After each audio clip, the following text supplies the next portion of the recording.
ऐं सिंधी टोपी, सिंधी अजरक या सिंधी सकाफ़त, इहे सॼियूं सिंध जूं हिकिड़ियूं सुञाणपूं आहिनि, हिकिड़ी अलॻि हिकिड़ी आइडेंटिटी जेके पैदा करे असांखे माना ॿिनि शयुनि खां मुनफ़रिद बणाए थी। पर ॾिसो शुरू खां वठी साम्राजी कुवतनि ऐं साम्राजी इहो इहा हिकिड़ी साज़िश रही आहे त उन कल्चर खे ख़तमु कजे।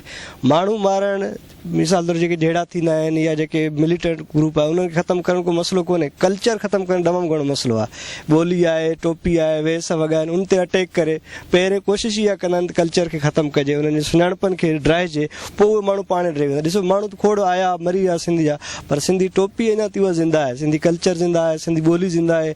उहे शयूं ज़िंदा रहंदियूं अॻिते तमामु वॾे अरसे ते हली वेंदियूं आहिनि। उनजे करे असांजी सिंधी टोपी जी सुञाणप यानी असांजी पंहिंजे हिकिड़े इनफ़रादी जियापे खां बि वधीक आहे, तमामु वॾे अरसे जे लाइ।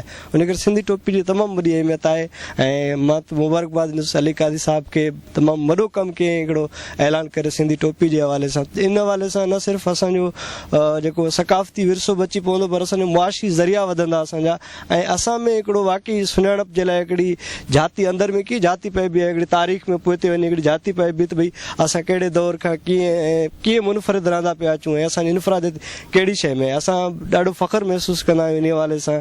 जॾहिं बि अहिड़ो क़िस्म जो कोई इस्लामाबाद में प्रोग्राम थींदो आहे, ख़ासि करे इस्लामी यूनिवर्सिटी मां, त असां कोशिशि कंदा आहियूं त सिंधी टोपी बि पायूं, अजरक बि पायूं, ऐं तक़रीबन दोस्तनि वटि उहा शइ हूंदी आहे जेका शइ असांखे ॿियनि खां मुनफ़रिद बणाईंदी आहे।